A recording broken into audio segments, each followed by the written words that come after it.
नमस्कार मित्रों, study classes में आपका स्वागत है। राज की अत्याचारी प्रकृति देखते हैं। राज की प्रकृति संबंध में चौथा सिद्धांत यह है कि राज स्वभाव से ही अत्याचारी और दमनात्मक है। अराजकतावादी चिंतकों, अनार्किस्ट, कतिपय आधुनिक भारतीय विचारकों, मॉडर्न इंडियन पॉलिटिकल थिंकर्स और नारीवादियों, फेमिनिस्ट ने राज के अत्याचारी और दमनात्मक स्वरूप का चित्रण किया है।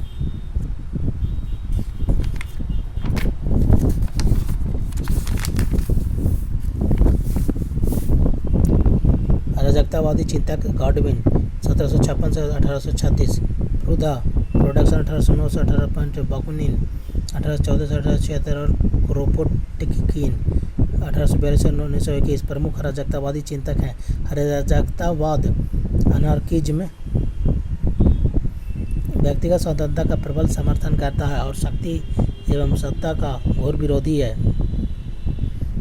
अनार्किज्म शक्ति एवं सत्ता का घोर विरोधी है। चूंकि राज शक्ति की प्रतिमूर्ति हर व्यक्तियों को शक्ति द्वारा नियंत्रित करता है, इसलिए राज को ध्वस्त करने से ही स्वतंत्रता की प्राप्ति संभव है।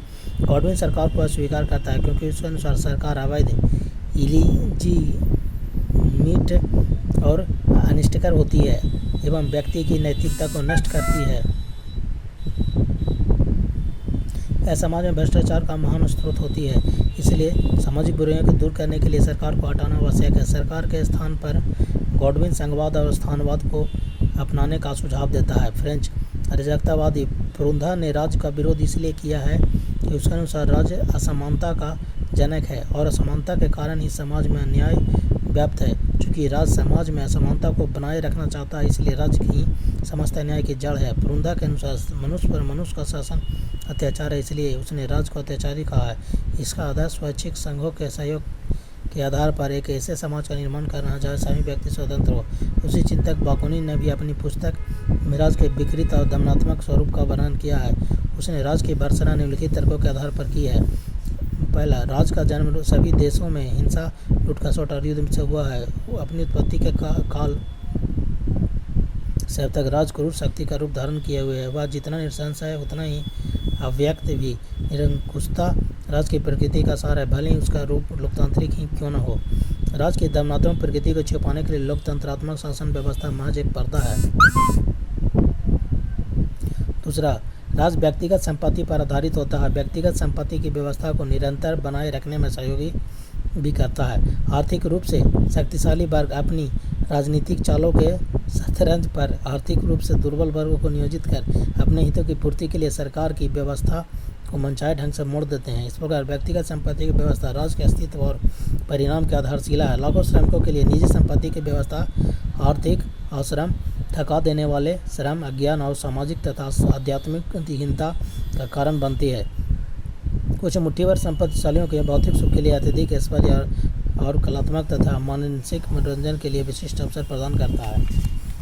दूसरा, राज नैतिक और बौद्धिक दोनों रूप से सभ्य समुदाय के सभी मनुष्यों को भ्रष्ट करता है। नैतिक रूप से इसलिए कि राज दबाव द्वारा कार्य करता है, अनुनय परसूजन द्वारा नहीं। बौद्धिक रूप से इसलिए कि राज का प्रत्येक कार्य व्यक्तियों के स्वतंत्र विचारों द्वारा नहीं बल्कि राज के आदेश द्वारा किया जाता है। चौथा, राज उन लोगों को भी अनैतिक और पतित करता है जो सत्ताधारी के रूप में राज की शक्ति का प्रयोग करते हैं। शक्ति सिर्फ दंभी ही नहीं बनाती बल्कि उत्कृष्ट व्यक्ति को भी भ्रष्ट कर देती है। उनमें अहंकार की भावना बढ़ जाती है। जो लोग राज शक्ति का प्रयोग करते हैं उनमें बंधुत्व और सहयोग की प्राकृतिक भावनाएं समाप्त हो जाती हैं। शासनाधिकार की परंपराओं, वर्ग मतभेदों और सार्वजनिक पद के हितों के लिए निजी कल्याण की भावनाएं पैदा हो जाती हैं। इस प्रकार राज में व्यक्ति के कल्याण पर ध्यान नहीं दिया जाता है। राज कुछ में से अत्याचारियों या स्वार्थियों और अनेक में से सेवकों या आश्रितों को पैदा करता है। द स्टेट मेक्स टायरेंट्स और egoists out of the law and servants और dependents out of the many. Kropotkin भी रूस का ही चिंतक था। उसने भी राज की दमनात्मक प्रकृति का चित्रण निम्नलिखित रूप से किया है। पहला, राज का कोई स्वाभाविक औचित्य नहीं है क्योंकि राज मनुष्य के स्वाभाविक सहयोगी कोऑपरेटिव प्रवृत्ति का विरोधी है या मनुष्य के जन्मजात गुणों के विपरीत है। दूसरा, राज का कोई ऐतिहासिक औचित्य भी नहीं है क्योंकि राज का जन्म अभी हाल में ही हुआ है। सदियों मनुष्य राज के बिना भी एक साथ रहे हैं। राज का आविर्भाव तब हुआ जब समाज दो विरोधी आर्थिक वर्गों में विभाजित हुआ, जहां एक दूसरे का शोषक बना। तीसरा, राज का अस्तित्व मुट्ठी भर धनियों के हितों की रक्षा करने के लिए हाथों में शासन की सत्ता और धनात्मक शक्ति है। चौथा, व्यक्ति अपनी उन्नति के लिए राज का मुखापेक्षी नहीं है। पांचवा, इतिहास इस बात का साक्षी है कि राज ने लोगों का जितना उपकार नहीं किया है उससे कहीं अधिक उनका उपकार किया है। राज किसी श्रेष्ठ उद्देश्य को प्राप्त करने में केवल अच्छा ही नहीं रहा, बल्कि इसने मानवीय दुख दर्दों और अन्याय की वृद्धि में सकारात्मक योगदान किया है। राज न तो दुष्टों अपराधियों से मनुष्य की रक्षा करने में सफल हुआ है, न बुराइयों को रोकने में प्रभावकारी, इसने तो बुराइयों को फैलाने में अधिक योगदान किया है। राज की सांस्कृतिक और सुधार के कार्य भी उखले हैं।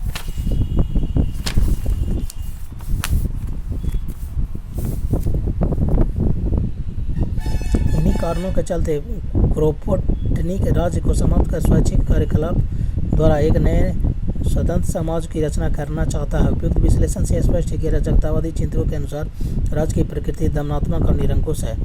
आधुनिक भारतीय राजनीतिक चिंतक महर्षि अरविंद, विनोबा भावे और जयप्रकाश नारायण जैसे आधुनिक भारतीय चिंतकों ने भी राजकतावादियों की तरह राज्य के दमनात्मक स्वरूप का उल्लेख किया। अरविंद के अनुसार आधुनिक राज्य की प्रवृत्ति एकरूपता, यूनिफॉर्मिटी, नियंत्रण, रेगुलेशन और यंत्रीकरण, मैकेनाइजेशन की होती है। इसलिए उन्होंने एक ऐसे आदर्श समाज की कल्पना की जहां राज्य की कोई आवश्यकता ही न हो।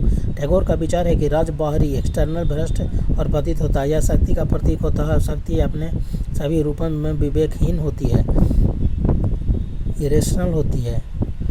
शक्ति को सत्य ट्रूथ के साथ मिलाया नहीं जा सकता है।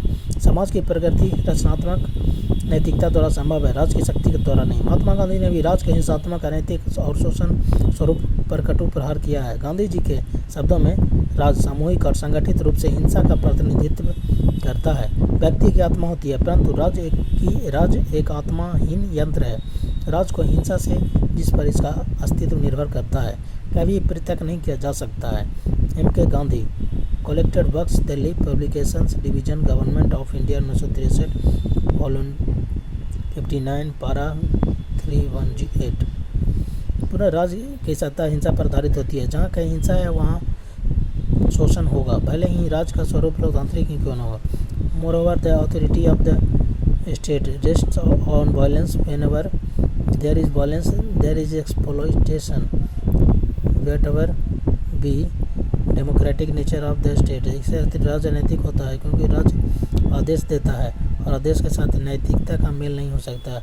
कोई कार्य नैतिक तभी होता है जब वह स्वेच्छा से किया जाता है। कोई भी कार्य जो स्वेच्छापूर्ण नहीं है नैतिक नहीं कहा जा सकता है। वही कार्य नैतिक है जो समझबूझकर और कर्तव्य समझकर किया जाता है। इतना ही नहीं, गांधी जी के अनुसार मानव जाति को राज्य से सर्वाधिक हानि यह होती है कि वह व्यक्तित्व को नष्ट करता है। The state does the greatest mankind by destroying individuals, which lies at the root of the process. M.K.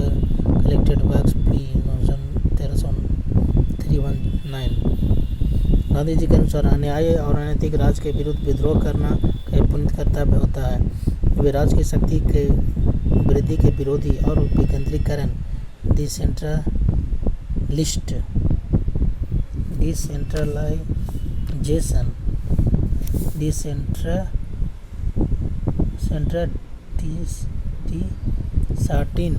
के समर्थक हैं। उनके अनुसार वह सरकार सबसे अच्छी है जो सबसे कम शासन करती है। The government is best which governs list. इसलिए गांधी ने शक्ति के विकेंद्रीकरण, डिसेंट्रलाइजेशन ऑफ पावर पर जोर दिया है। अंत में गांधी जी के मतानुसार राज्य व्यक्तिगत स्वतंत्रता और सामाजिक सामंजस्य की प्राप्ति के मार्ग में भी महान विघ्न उपस्थित करता है। राज्य की इसी अत्याचारी प्रकृति के कारण गांधी जी ने एक राज्यविहीन आदर्श समाज की कल्पना की है।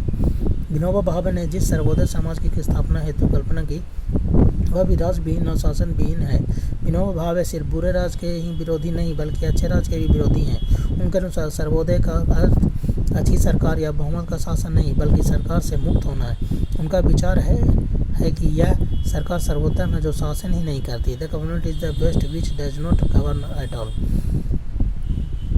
विनोबा की तरह जयप्रकाश नारायण भी राज्य के विरोधी। उनकी मान्यता है कि संस्था, कानून, राज्य और संविधान अच्छे लोगों का निर्माण नहीं कर सकते हैं मनुष्य अनिवार्य रूप से बुरा नहीं, अच्छा होता है, इसलिए उन्हें दलगत राजनीति और राज की भर्त्सना की है या स्वशासित ग्राम समुदाय की स्थापना का सुझाव दिया। इस प्रकार आधुनिक भारतीय चिंतकों ने भी राज की अत्याचारी या दंडात्मक प्रगति पर प्रकाश डाला है।